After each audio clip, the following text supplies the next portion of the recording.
नमस्कार दोस्तों, मैं सतीश कुमार यादव।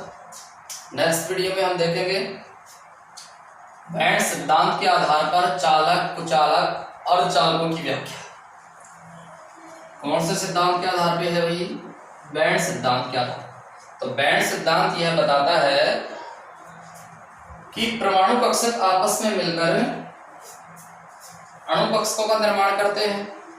बहुत सारे परमाणु कक्षक यदि आपस में मिलते हैं तो बहुत अधिक मात्रा में अणु कक्षकों का निर्माण होता है।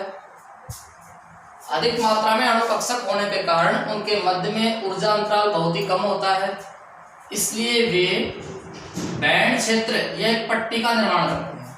बैंड क्षेत्र या एक पट्टी का निर्माण करते हैं और इस आधार पे चालक, कुचालक और अर्धचालकों की व्याख्या की गई है। इसमें सबसे पहले हम पढ़ेंगे चालक। और चालकों के बारे में हम जानते हैं कि वे पदार्थ या ठोस होते हैं जिनमें विद्युत धारा का प्रवाह आसानी से होता है। तो बैंड सिद्धांत के आधार पर इन्होंने बताया है कि इसमें एक चालन बैंड होता है, एक संयोजी बैंड होता है और इनके मध्य में अतिव्यापित क्षेत्र होता है। जैसा कि हम चित्र में देख रहे हैं तो चालकों में संयोजी बैंड है वो आंशिक पूरित होता है और चालन बैंड के मध्य में अतिव्यापित क्षेत्र होता है, इसलिए आसानी से इलेक्ट्रॉन संयोजी बैंड से चालन बैंड में चले जाते हैं और विद्युत धारा का प्रवाह हो जाता है। ये होता है चालकों में, जिनमें हमने देखा है कि सभी प्रकार की धातुएं आती हैं और ग्रेफाइट आता है। ये सभी चालकों के उदाहरण है। चालकता, प्रास वगैरह हमने इनकी बता रखी है पहले ही।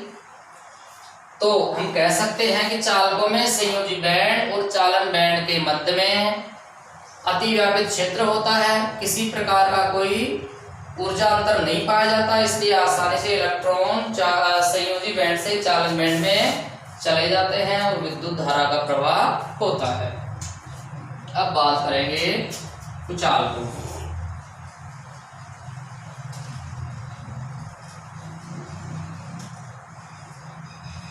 दोस्तों, जैसे हम जानते हैं कि कुचालक वे होते हैं जिनमें विद्युत धारा का प्रवाह नहीं होता है। जिनमें हमने देखा था रबर है, प्लास्टिक है।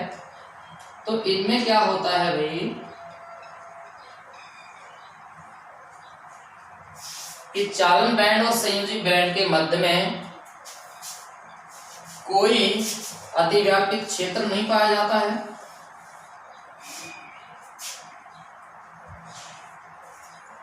और इनके मध्य में ऊर्जा अंतराल है वो अधिक मात्रा में होता है।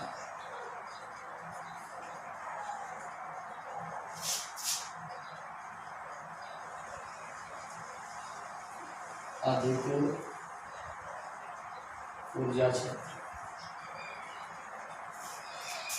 जैसा हम देख रहे हैं कि संयोजी बैंड जो पूरित क्षेत्र है, चालन बैंड है जो रिक्त क्षेत्र है, इनके मध्य में अधिक ऊर्जा क्षेत्र या अधिक ऊर्जा अंतराल पाया जाता है, जिसके कारण इलेक्ट्रॉन संयोजी बैंड से चालन बैंड में नहीं जा पाते हैं और विद्युत धारा का प्रवाह नहीं होता। जैसे रबर है, प्लास्टिक है और क्या ले सकते हैं भाई?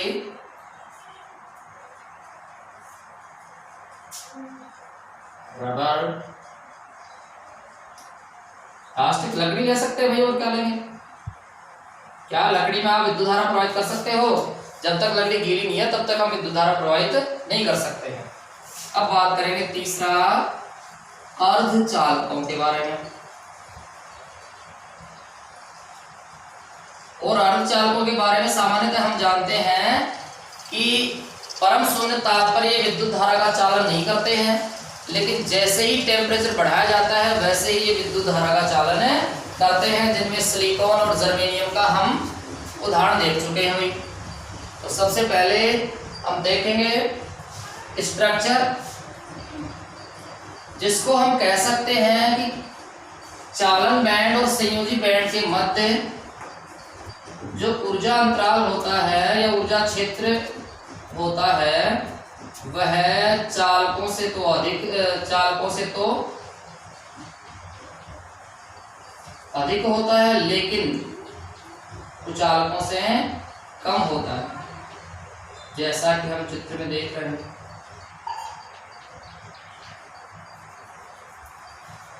इसको हम लिख सकते हैं भाई, ऊर्जा अंतर लिखते सीधा।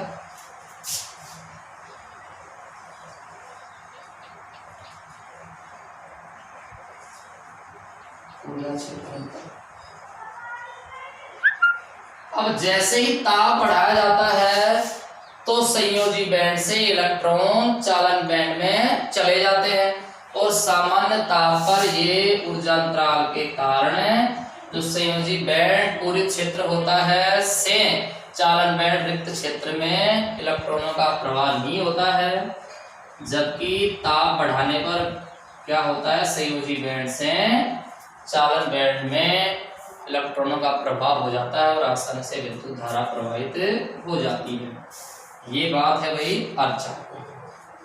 धन्यवाद। किसी भी प्रकार की कोई समस्या हो, कोई क्वेश्चन आपको पूछना हो तो डायरेक्ट कॉल कर सकते हैं, यूट्यूब पर जाकर वहां कमेंट्स कर सकते हैं, हम उनका निश्चित ही क्या देंगे जवाब।